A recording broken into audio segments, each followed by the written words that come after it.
mía soy. El Salmos 91 vamos a leer. El Salmos 91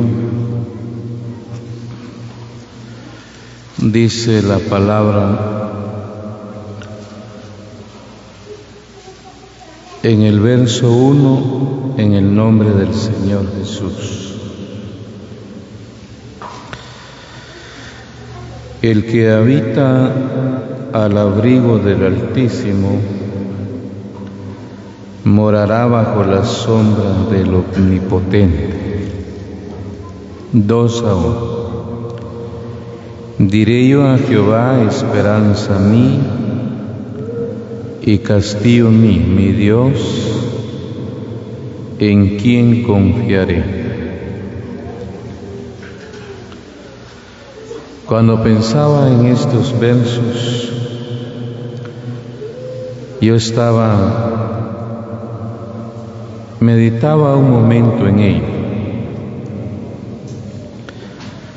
Pero este verso 91 dice, o el verso 1 de este Salmo 91, el que habita al abrigo del Altísimo. Me preguntaba cómo es morar al abrigo del Altísimo y estar bajo la sombra del Omnipotente. Un abrigo es algo que protege, ¿verdad?, del viento, de la lluvia, del frío. Uno se puede abrigar de estas cosas. No tomaríamos esa frase, podríamos verlo. Pero siempre cada cosa nos dice mucho, pero nos interesa la otra parte que dice bajo la sombra del deseado, bajo la sombra del Omnipotente. Cuando uno está bajo la sombra del Omnipotente, pensaba en ello porque a veces uno viene a ser abrigados por malas sombras, hay malas sombras. Cuando Cristo vino, Él quiso dar luz a un pueblo que estaba, Lucas 1:78, dice que nosotros éramos un pueblo que estábamos en sombra de muerte. Había una sombra, ¿verdad?, que nos abrigaba. Póngale, le puedo decir yo que en el día, en un sol candente, usted puede abrigarse del aire y del frío acá, pero también se cobija bajo la sombra de ese techo. Pero hay algo que le puede hacer mayor sombra que este techo. Pueda que venga una nube grande y cubra el sol. Y la sombra de este techo se convertiría en helado porque ya le evita el sol directo. A una sombra mayor cubre una sombra pequeña. Pero esa nube tan grande, todavía hay quien más lo cubre, y se llama la sombra del Omnipotente. Quiere decir que hay sombras malas, ¿verdad? Cubren al hombre, cubren a la mujer, pero cuando esas sombras realmente viene la sombra del Omnipotente, ¿qué pasa? Desaparece la sombra pequeña. Pero voy a mostrarle algo, hermano, que la sombra jamás se va a acercar a usted. La sombra no lo busca a usted. La sombra jamás lo va a buscar a usted. Miremos una palabra. Por ejemplo, el libro de Job, capítulo 7. Oigamos lo que dice acá, porque vienen cosas a la vida y le voy a mostrar qué es esa sombra. Es el Omnipotente, pero tiene un nombre sobre la faz de la tierra. El libro de Job 7, y leamos el verso 2. Como el ciervo suspira por la sombra, y como el jornalero espera el reposo de su trabajo, Así he recibido meses de calamidad y noches de trabajo me dieron por cuenta. 4. Cuando estoy acostado digo, ¿cuándo me levantaré? Mas la noche es larga y estoy lleno de inquietudes hasta el alba.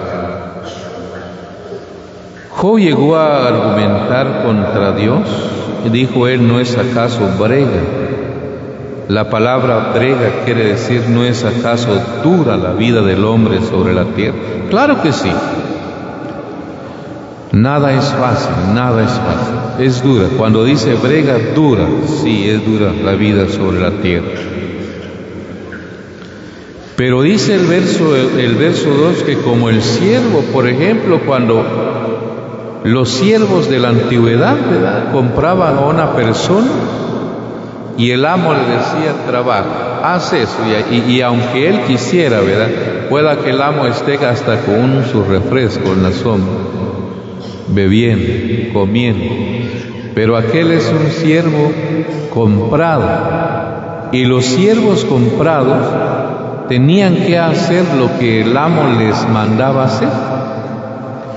Y él podía ver, qué sombra, ¿verdad? Lujo de sombra.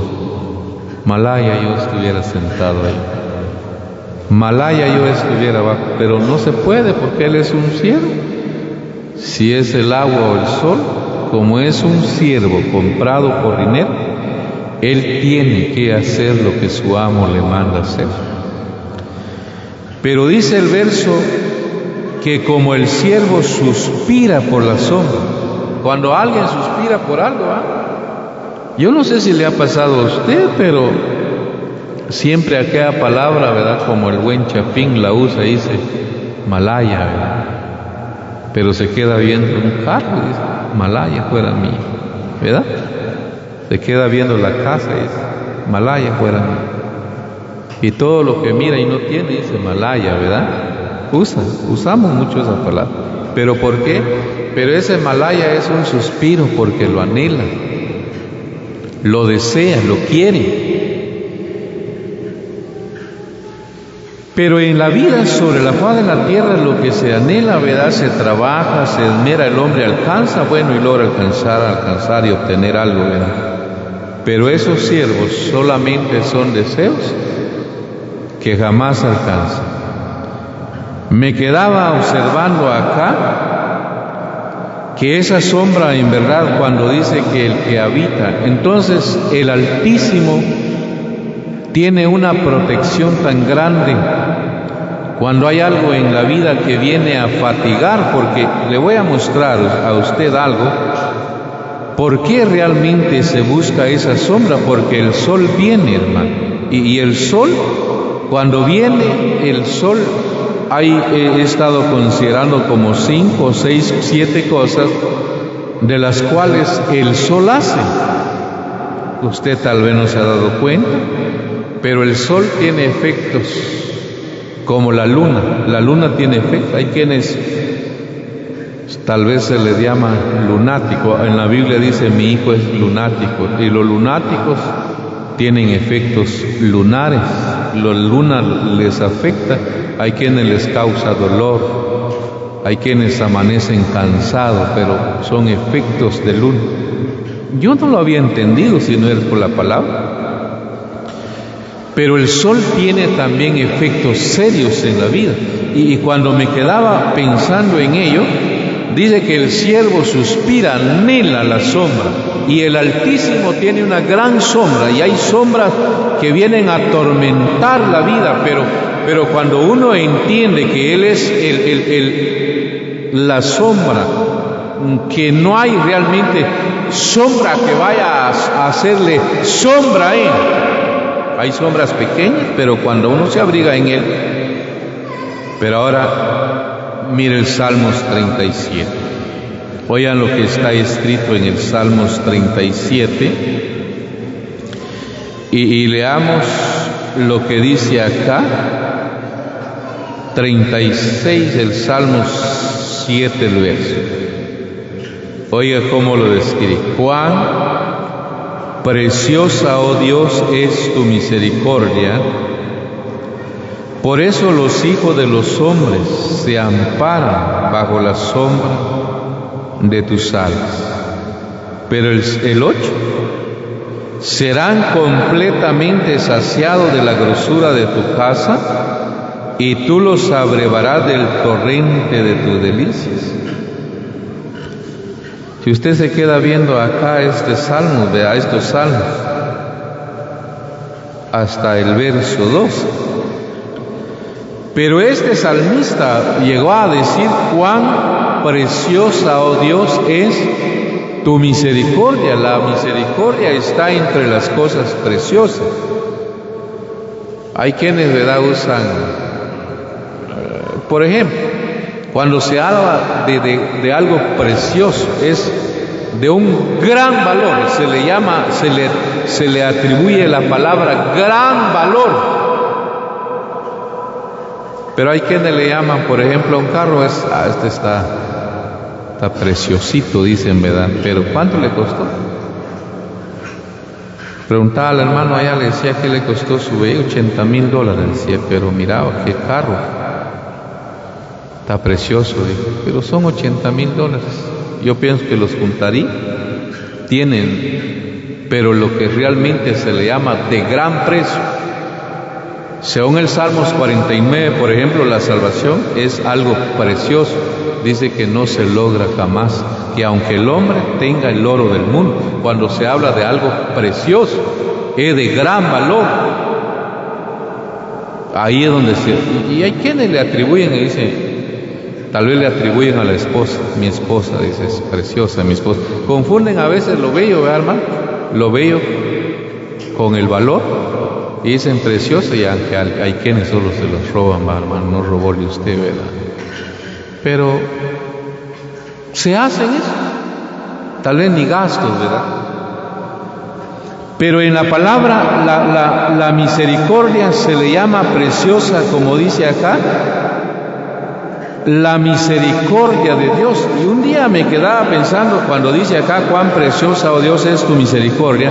Por eso los hijos de los hombres se amparan bajo la sombra. La misericordia de Dios, del Omnipotente, es esa sombra de gran precio cuando el hombre se ampara ahí. Pero me quedaba viendo en ella.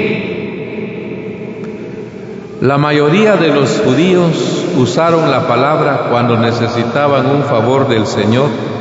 Jesús, hijo de David, ten misericordia de mí. Ellos sabían de este salmo, solo que ellos no decían las frases así, pero sabían que la misericordia cobijaba, amparaba. Yo me he quedado pensando a veces, la mayoría de nosotros no usamos la misericordia de Dios. Es un recurso divino dado para todo, para el rico, para el pobre, para el sabio, para el ignorante. Pero ¿qué pasa? Mientras el hombre sea acaudalado, mientras tenga sus ahorros y recursos, muchas veces no usa la misericordia de Dios. Vea, póngale, si es una enfermedad, dice, bueno, vamos a ir al médico. Vamos a ir al médico. Va al médico una y otra y otra. Ahorita en Guate está muy de moda que el médico pregunta, ¿tus papás si son hijos? ¿Tu marido si es mujer? Pregunta, ¿está en el norte? Sí, va, entonces empieza el desgrane. ¿Ya? Empieza el desgrane. Hemos visto en muchas familias. Y ahí están, y ahí están, y ahí están, que paga y paga y paga. Y el que está aquí dice, busca al médico, un sanatorio, y busca el mejor sanatorio. Es lo que hace. Cuando ya se siente agotado, ¿verdad? Cuando mira que se le fue el recurso para abajo. Job dijo, soy de hierro o de bronce, cuando ya no hay recurso que me ha quedado. Job llegó a decir que se quedó sin recurso alguno. Hasta entonces llegamos y decimos, Señor, ten misericordia de mí. Señor, socorre. Señor, hasta entonces Cuando ya nos vemos agotados en la situación, empezamos a usar un recurso, cuando ese recurso realmente lo ha dejado Dios para que el hombre lo sepa usar, sepa abrigarse. Pero ya le digo que esa misericordia es la sombra del Omnipotente que abriga, protege, ampara, respalda a quien realmente quiera abrigarse en cualquier sentido bajo el amparo, protección, respaldo de Él. Alguien me decía, usaba un término, es un hermano que conoce mucho de política, y comentaba este verso y me dijo, es la inmunidad del creyente, me dijo. El gobierno, dijo, tiene su inmunidad, me decía. Pero no había yo entendido, dijo, la inmunidad del creyente, me dice. Porque cuando alguien está, ¿verdad?, amparado en Él, por ejemplo, no solamente la sombra de Él va a hacer que el hombre reciba milagros, favores, beneficio de Dios, protección en su vida a que termine su carrera en bien y sus años en dicha. Por ejemplo, la primera de Juan 5, 18, 19, donde dice, y estamos en el verdadero, ¿verdad? Pero me quedaba viendo que el verso que aquel que es engendrado por Dios le guarda y el maligno no le toca. Pero ¿qué pasa? Ya le decía, que cuando el hombre se sale del abrigo de Él, en cualquier sentido, de la protección de Él, del amparo de Él, en Jonás 4:8, dice el texto, su misericordia abandona el que confía en vanidades ilusorias. Los que confían en vanidades ilusorias, su misericordia abandona. En su momento el hombre como que se fatiga, el hombre y la mujer dice, bueno, como que no hay respuesta hoy, ni mañana pero como que dice, deja, mejor acude y se refugia.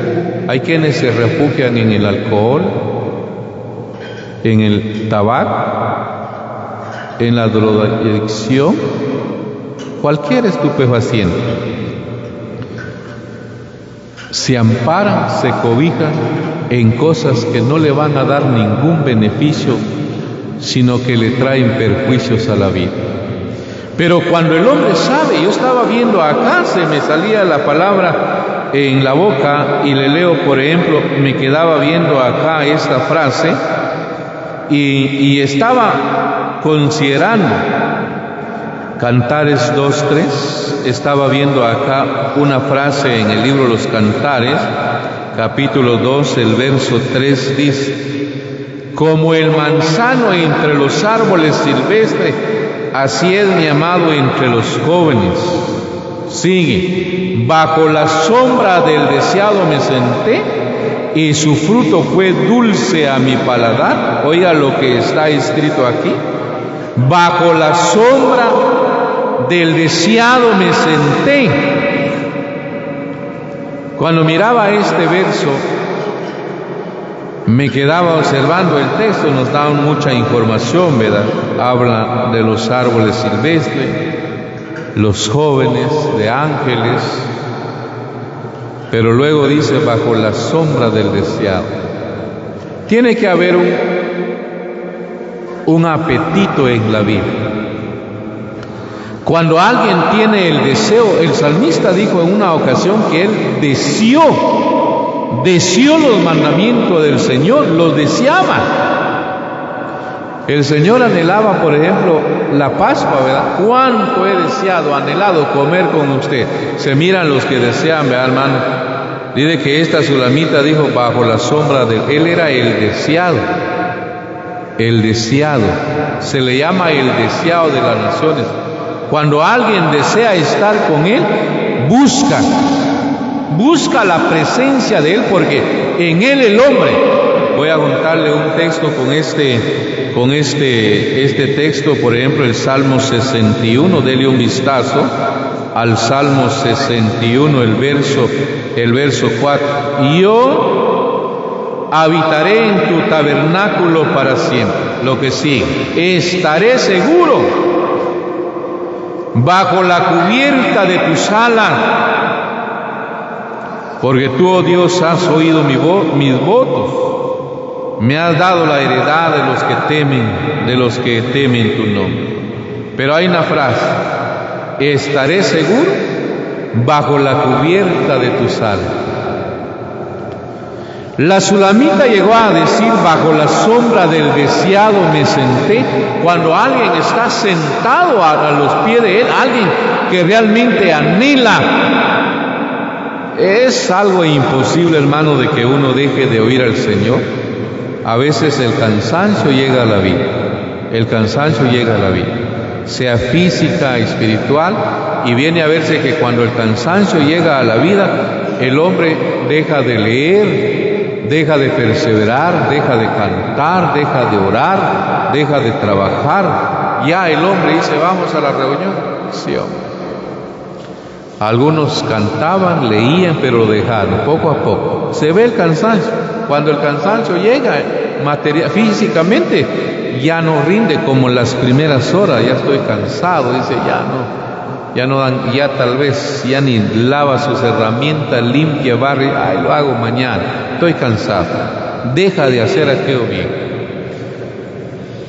Pero sin darse cuenta que realmente ese cansancio lo va a llevar a una ruina total. Dice la palabra que cuando Israel venía en el desierto, se cansó y vino a Amalek y hirió a los que estaban cansados, fatigados, y los dañó en gran manera. De manera que cuando alguien viene a caer en ese estado de cansancio, vamos a la reunión. Sí, hombre. Mañana. Y el mañana va a estar siempre en su mañana. Viene a ser como aquel rótulo que tienen los tenderos, dice ahí: hoy no se da fiado, dice mañana, dice ahí. Y llega mañana el mismo rótulo, el mismo letrero está ahí, ¿verdad? Mañana se da fiado. Y así viene a ser el creyente cuando dice mañana, pero se le va. El otro día dice mañana. Le llegó el cansancio a la vida.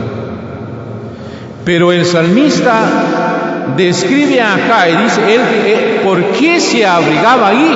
¿Por qué? Porque quería estar seguro. Ahí se sentía seguro.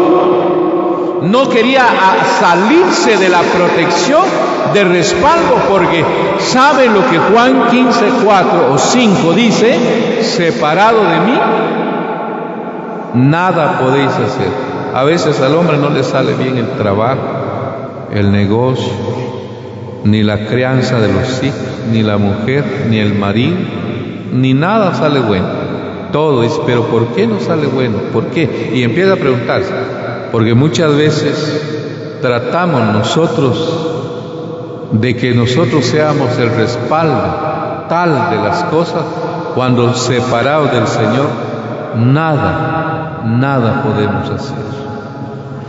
Cuando alguien está abrigado en Él, mire lo que muestra. Por ejemplo, me quedaba viendo a esta palabra en el libro de Ruth, capítulo 2. Mire, el libro de Ruth, capítulo 2, oigamos algo.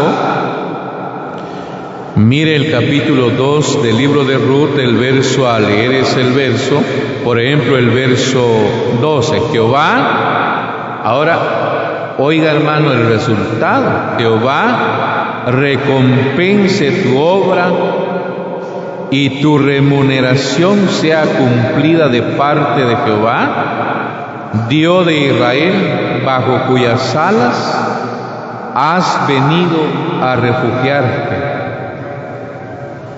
Fueron palabras de voz, ¿verdad? Pero la palabra dice que toda la escritura es inspirada por Dios. Si esta palabra es inspirada por Dios, voz llegó a ser inspirado para que le dijera a Ruth. Dice que esta Ruth era una moabita, fíjate. Usted mira Nehemías 13:1. Jamás la ley dice que jamás va a entrar un moabita y un amonita en la congregación de Jehová. Pero la gracia, a veces me quedo pensando que en la gracia que estamos, a veces decimos unas cosas y nos volvemos ley. De ley lo ponemos, hacemos peor que la ley, porque en la ley había gracia. Y entre ellas, ya le decía Nehemías 13, dice, jamás va a entrar un amonita y moabita en la congregación de Dios. Pero viene Dios y la gracia que se extiende de allá, la gracia no es hasta ahora esta dispensación, la gracia de Dios ha venido. Había alguien que cometía un asesinato accidental, había una ciudad de refugio, se llama gracia, muchas cosas donde la gracia de Dios se ve, pero le dice, Jehová recompense tu obra. ¿Sabe usted cuál fue la recompensa de Ruth? Ruth era una mujer viuda, era viuda, pero llegó a ser esposa de Booz, principal en Israel, llegó a ser madre de Abisaí. Abisaí vino a ser padre de David. David vino a salir la línea del Señor Jesús. Se viene a ver, ¿cómo se viene a ver, va, hermano, de que de una extranjera la línea del Señor Jesús? Pero cuando uno viene a ver todo eso, uno se queda admirado, porque ya le digo, hay cosas que decimos no y no. Cuando uno trata de investigar la palabra, la recompensa de la mujer vino a ser una mujer ilustre en Israel. ¿Cuánto vale la pena? Sea en el tiempo de la enfermedad, sea en el tiempo de la pobreza, del problema, de la escasez, aún de la abundancia. Tenemos un enemigo que trata de destruir la vida del hombre y la mujer para que sea un fracasado, destruido, arruinado. Pero hay alguien, cuando dice que el que habita al abrigo del Altísimo morará bajo la sombra del Omnipotente, y viene a verse realmente que esa sombra es la misericordia de Dios, y el que se ampara bajo esa misericordia suspira, la desea, la busca, se abriga, y estando abrigado ahí está seguro. Dice que le citaba Juan 5:18, el maligno no le, como que él desea la vida del hombre y la mujer para arruinarla, botarla, destruir. Solo así, estando abrigado en él, estaremos seguros para terminar nuestra carrera en bien, para que el enemigo realmente no venga a destruir. Póngale que usted estuvo desde el establecimiento, pero que pueda ver realmente que esta obra crezca y que no la mire desde atrás en lo arruinado o destruido, porque el enemigo siempre tratará de que el hombre y la mujer sea el fracaso y la vergüenza de la obra, como dice Isaías 22, 15, 16, uno viene a ser la vergüenza cuando uno realmente causa escándalos en la doctrina del Señor. Pero solamente abrigado en él, el maligno no nos tocará. Deseará la vida, arruinar y todo, pero estando ahí no le toca, porque está seguro, cubierto de todo aquello que trate de destruir la vida. Y al mirar en la palabra, realmente él viene a remunerar la vida, como dice el verso, Jehová recompense tu obra, y la remuneración o la paga sea cumplida de parte de Jehová Dios de Israel, bajo cuyas alas has venido a refugiar. Y cuando llegamos a mirar esto, ya le decía que entonces nosotros no vamos a ser heridos, porque el sol viene, hiere, fatiga. Me quedaba viendo acá que el sol fatiga, hiere, el sol aflige, bueno, y todas las cosas que el sol viene a hacer. Pero cuando nosotros sabemos en quién refugiarnos y ampararnos, siempre estaremos protegidos, respaldados por el Señor. No sabemos cuánto tiempo nos toca vivir, servir, trabajar, pero en lo que podamos, abriguémonos en Él para que todos terminemos nuestra carrera en bien y nuestros años en dicha. Que el Señor nos ayude a comprender estas palabras que nos ha hecho ver, que Él las bendiga en cada corazón.